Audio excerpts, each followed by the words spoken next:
Assalamualaikum warahmatullahi wabarakatuh. Perkenalkan, nama saya Diamanda Binti Fani dari Prodi Akuntansi Universitas Amikom Yogyakarta. Dalam video kali ini saya akan menjelaskan tentang sistem informasi, yaitu Introduction and Overview. Baik, yang pertama nanti ada tentang apa sih sistem informasi itu. Yang kedua, tujuan dari dibentuknya sistem informasi. Yang ketiga, jenis-jenis sistem informasi. Yang keempat, penggunaan sistem informasi. Dan mungkin nanti ada tambahan tentang sistem informasi dari generasi ke generasi. Langsung lanjut yang pertama, yaitu pengertian sistem informasi. Apa sih sistem informasi itu? Secara umum, sistem informasi yaitu suatu sistem yang menyediakan informasi untuk mengambil keputusan dan menjalankan operasional perusahaan, di mana merupakan serangkaian data, prosedur, dan teknologi yang sudah terorganisasi. Biasanya, suatu perusahaan atau badan usaha menyediakan informasi yang berguna bagi manajemen. Sebagai contoh, misalnya perusahaan toko buku mempunyai sistem informasi yang menyediakan informasi penjualan buku setiap harinya dan serta stok buku yang tersedia. Dengan informasi tersebut, seorang manajer bisa membuat keputusan stok buku apa yang harus segera disediakan atau yang harus ditunda untuk dibeli konsumen. Kemudian, pengertian sistem informasi menurut John F. Nash, yaitu kombinasi manusia, fasilitas, atau teknologi.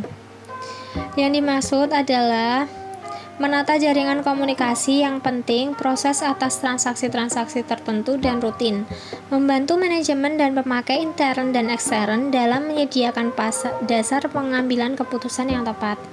Selanjutnya, menurut Henry Lucas, kegiatan dari prosedur-prosedur yang sudah diorganisasikan, bila mana dieksekusi, akan menyediakan informasi untuk mendukung pengambilan keputusan dan pengendalian di dalam perusahaan itu. Baik, lanjut selanjutnya, yaitu tentang tujuan sistem informasi. Kalian pengen tahu nggak sih apa tujuan sistem informasi itu? Yang pertama yaitu menyediakan informasi tertentu dalam pengambilan keputusan di mana keberadaan data itu sangat dibutuhkan. Yang kedua, mendukung proses operasional harian dalam perusahaan dengan proses pencatatan. Yang dimaksud dengan proses pencatatan itu, berbagai rutinitas dalam sistem informasi, maka semua aktivitas ini dapat diaudit lagi di masa yang akan datang. Kompilasi terjadi karena suatu kesalahan atau suatu penyelewengan.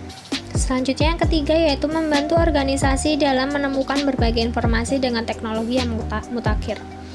Baik, kita ke pembahasan selanjutnya yaitu tentang jenis-jenis sistem informasi. Yang pertama yaitu Transaction Processing System atau TPS. Transaction Processing System ini merupakan sistem informasi yang berguna untuk memproses data dalam jumlah besar untuk mentransaksi bisnis yang rutin seperti daftar gaji dan inventarisasi. Yang selanjutnya yaitu Office Automation System and Knowledge Work System. OAS merupakan pekerja data yang menganalisis informasi dan KWS merupakan sistem yang membantu memperoleh pengetahuan baru. Selanjutnya yaitu Sistem Informasi Manajemen, mendukung spektrum tugas-tugas operasional yang lebih luas dari TPS dalam pengambilan keputusan. Selanjutnya, Decision Support System. DSS bermula dari SIM karena menekankan pada fungsi mendukung pembuat keputusan di seluruh tahap-tahapnya. Meskipun keputusannya aktual, tetap yang menjadi wewenang eksklusif pembuat keputusan itu sendiri. Baik, selanjutnya yaitu penggunaan sistem informasi dalam kehidupan sehari-hari. Mungkin banyak banget tentang penggunaan sistem informasi dalam kehidupan sehari-hari. Namun yang aku ambil cuma 5 contoh saja. Nanti kalian bisa belajar dari website atau buku yang lainnya. Yang pertama yaitu e-learning. E-learning adalah sistem informasi dalam bidang pendidikan. E-learning itu biasanya digunakan oleh tenaga pendidik atau tenaga pengajar untuk memberikan materi kepada mahasiswa atau pelajarnya atau untuk umum agar lebih mengetahui materi itu tapi dalam bentuk website. Selanjutnya yaitu e-banking. Untuk melakukan transaksi dengan praktis metode ini seseorang hanya perlu mengirim menggunakan aplikasi tanpa harus datang ke ATM atau harus datang ke tempat yang harus kalian beli bayar langsung, jadi nggak perlu ribet-ribet. Selanjutnya e-commerce. Sistem informasi digunakan dalam dunia perdagangan. Ini banyak banget online shop saat ini, apalagi di era pandemi. Online shop sangat berkembang pesat sesuai dengan pesatnya juga era globalisasi. Selanjutnya, sistem layanan mahasiswa yang memudahkan mahasiswa mengakses kegiatan atau layanan kampus. Dalam layanan kampus ini banyak banget kegiatan kayak jadwal-jadwal atau tanggal-tanggal pembayaran itu sudah ada di layanan mahasiswa. Selanjutnya yaitu booking online, bisa untuk membooking pesawat, kereta api, hotel, travel, dan lain sebagainya. Ini hanya perlu memesan tiket melalui website atau aplikasi yang nantinya kalian akan mendapatkan bukti bayar. Oke, lanjut perkembangan sistem informasi dari teknologi informasi dari generasi ke generasi. Ini yang aku ambil tentang perkembangan komputer.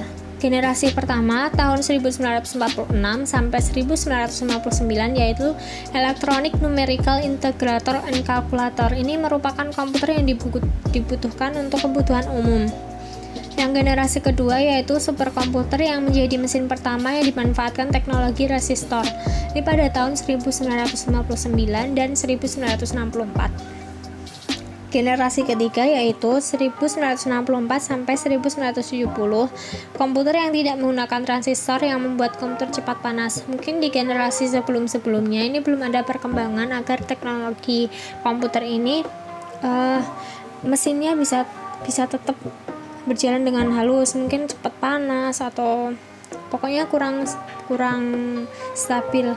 Dan generasi keempat tahun 1979 sampai 2000-an komputer menggunakan chip IC.